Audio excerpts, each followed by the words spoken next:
Did Jesus establish a Bible or a church? This is Aarynn Bosshart with Humboldt Catholic, and that is a question that I asked myself.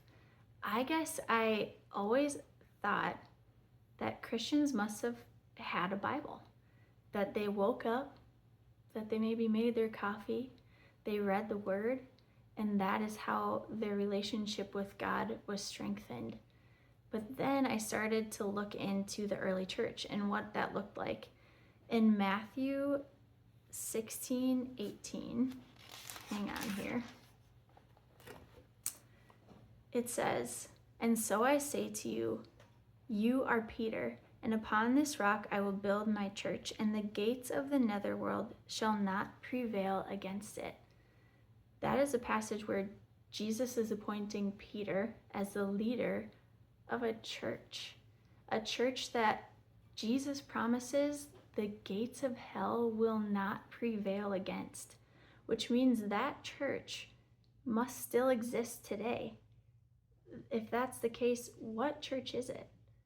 There's only one church that can tie itself back to Jesus's time, and that is the Catholic Church.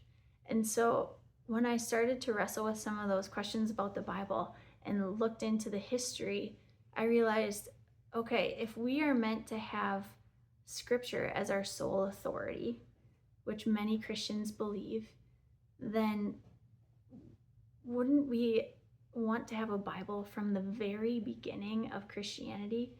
Those Christians that were baptized first, that when Jesus first established his church and the church began to grow, what did their faith look like? I found out from study that it wasn't until the Council of Rome in 382 that the Bible was formally established with 73 books. Now, a Protestant Bible has 66 of those 73, and many Protestants will argue, well, the extra 7 books of the Catholic Bible are not even accepted by Jewish people. So why should we as Christians accept those as part of the Old Testament? However, they still accept the 66 books that the Council of Rome decided were Scripture. And that took a lot of debate. There were lots of other writings that could have been part of the Bible that we have today, but through prayer and through the authority of the church that Christ himself established, we have the Bible that we have today. Not only was the Bible not formally established until 382, many people were not even literate then, and the printing press wasn't invented until nearly 1,000 years later. So it wasn't that all Christians just had their Bible in their homes and could use that as their sole authority. There must have been an authority outside of Scripture, and that authority was and still continues to be the Catholic Church, with the Pope at its head.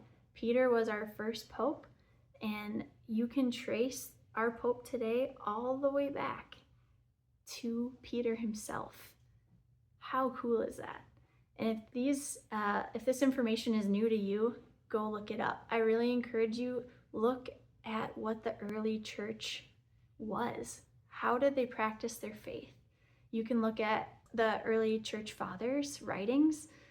Some of them were apostles of John himself or apostles of other apostles, and some of them are within like the next generation of the 12 apostles themselves, so actually knew them. And I really encourage you to look at those writings for yourself, because it really shows what Christianity was and what it still should be today. And from what I have found, it is the Catholic Church.